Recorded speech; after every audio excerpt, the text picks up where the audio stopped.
Last month, under the title Operation Stranger, police officially linked the murders of two children, 6-year-old Barry Lewis and 14-year-old Jason Swift. We showed a reconstruction of the Barry Lewis case 4 months ago. Tonight, we concentrate on Jason Swift. His body was found only 6 miles away from Barry's at Stapleford Tawney in Essex. Both boys had been drugged. Very little is known about what Jason did or where he went during the last 6 months of his life. Some of the people who did see him during that time have taken part in our film to reenact what they remember. We're starting in Hackney in North London, where Jason was living with his sister, Hayley, last July. The flat where Jason stayed with his sister is boarded up now. The family has moved. Jason was brought up in Nuneaton and in East London with his 3 brothers and sister. When he was 6, he was taken into care at a Dr. Barnardo's home in Kent and lived there for 4 years. During that time, Jason got to know the south coast of England well. The children were often taken there on day trips.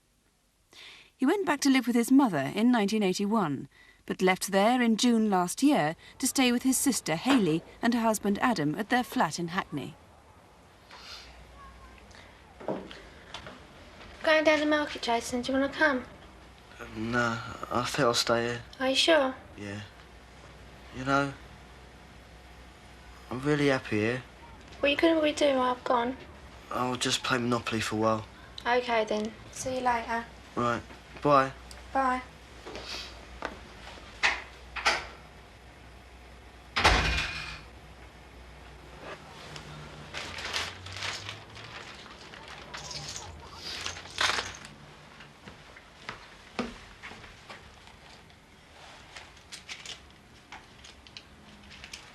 Before he left, Jason stole £75 in cash from his sister's bedroom.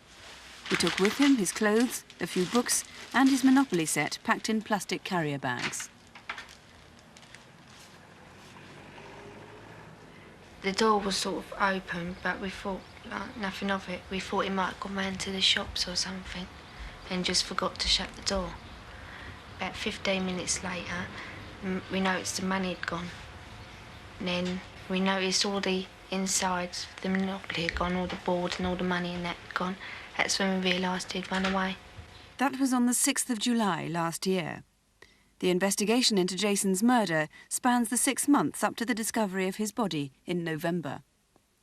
Around the end of June or beginning of July, he visited a coin dealer in Charing Cross.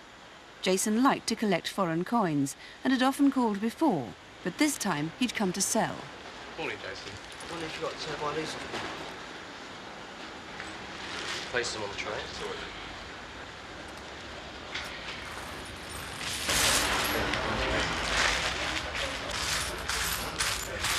A group like this, I would pay about £5 for. That's great. Okay. He was a very bright lad, always very polite, very single-minded about his collecting. I suspected really that he almost fantasised about going to the countries that the coins originated from and having small change in his pocket to be able to spend if and when he arrived there. We don't know where Jason went immediately after he disappeared, but 3 days later, on the 9th of July, he turned up on his own at the Silver Sands Caravan Park in Camber Sands, Sussex. Mrs. Clark? Yes? The man on the gate sent me. Yeah? Can I stay in your van? How long for? Just 2 days. How many of you? Just me. Oh. Oh. Yeah, we'll see what we can do. Come on.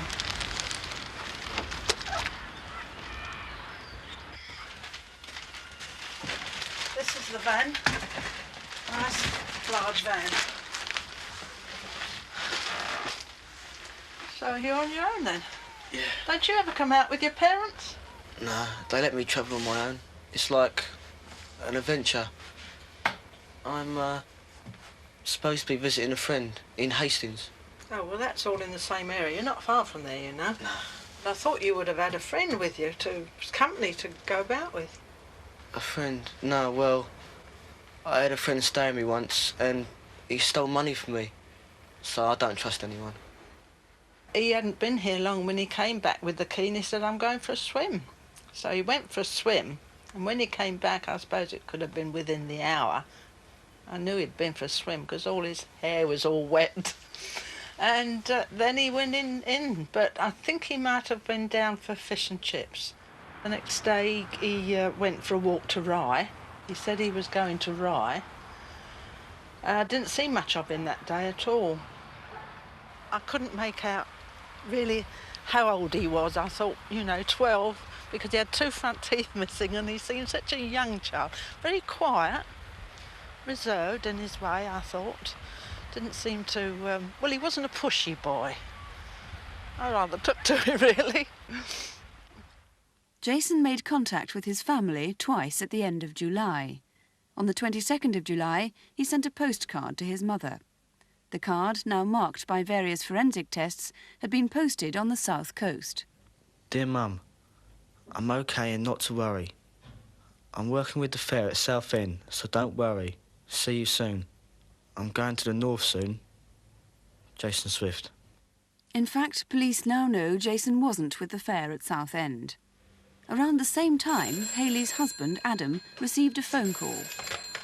Hello? Hello, Adam. Where are you?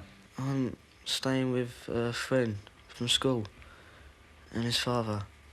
Jason, where are you ringing from? I'm in South London. What's the number? I'm not saying. You coming home? Yeah, I'm thinking of coming back. I don't know when. I'll phone tomorrow night and tell you. Right then. Bye. Okay then, bye. Nothing was heard or seen of Jason at all during August. Then, on the 11th of September, his mother received a birthday card from him. It was probably posted in either Croydon or Crawley.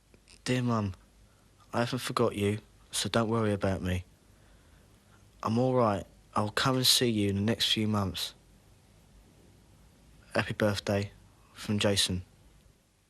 Again, the trail goes cold for the rest of September and the whole of October. Then, on the 6th of November, a girl who knew Jason thinks she saw him on a 253 bus in North London. She travelled from Manor House, but can't remember where Jason got on.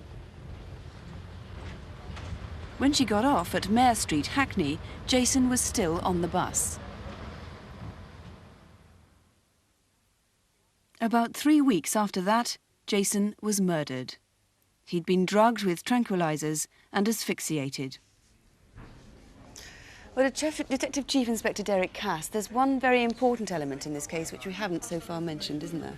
Yes, there is. He had very few friends of his own age, but he did associate with gay men. And we're appealing in particular for these persons in the relevant period to come forward and contact us. Are there any particular kinds of people you're appealing to in that connection? Yes, with the gay connection in mind, I would ask the viewers this question. Did a boy of Jason's description visit next door or a house or flat nearby in the months that we are looking to fill, especially the last 3 weeks in November? If he did, and perhaps he wasn't seen after the last week in November, then I would ask him to come forward, or these people, the viewers, to come forward and contact us. Right. Now, there are a lot of gaps in that calendar of ours. Do you think there are any other people who may have seen him? For example, maybe shopkeepers? Yes, that's right. Jason is a normal 14-year-old. He would visit shops to purchase sweets, crisps, drinks, and he often did this. And shopkeepers, persons visiting shops, would probably have seen him. In addition to that, Jason had a bedwetting problem. He also had mouth ulcers, and he had his 2 front teeth missing. In connection with that, he may have visited dentists or doctors anywhere to seek consultation. And we're again asking for those professions and their receptionists to contact us and come forward. Right. Obviously, as you said, the last month of his life is very important to find out what he did. Do you think he could perhaps have gone back to the south coast, which he knew well and loved? Jason had a habit of either going to places he knew or to visit persons he knew. And it's quite likely that he could have visited the south coast, or for that matter, anywhere. Now, you've linked Jason's death with the murder of Barry Lewis. What are your reasons for doing that? There are several common factors between the two deaths. Firstly, they're both male boys. Secondly, they were both found naked. They were both positioned, Jason at Stapleford Tawney and Barry 6 miles away at Waltham Abbey, both in rural Essex, both within the borders of North and East London. Right. I'll just make clear again that any gay person who thinks they knew Jason during that time, between July and November, can come forward in the knowledge that it's in complete confidence and also that no action will be taken against them. Absolutely. Right. So if you do think you can help in any way, please do ring us. Our number here at Crimewatch is 01 811 8055. Your calls will be treated in complete confidence. Or if you don't want to speak to the police, you can talk to a BBC researcher. Or ring the police direct at Essex headquarters on 0245 267 267. That's 0245 for Chelmsford 267 267.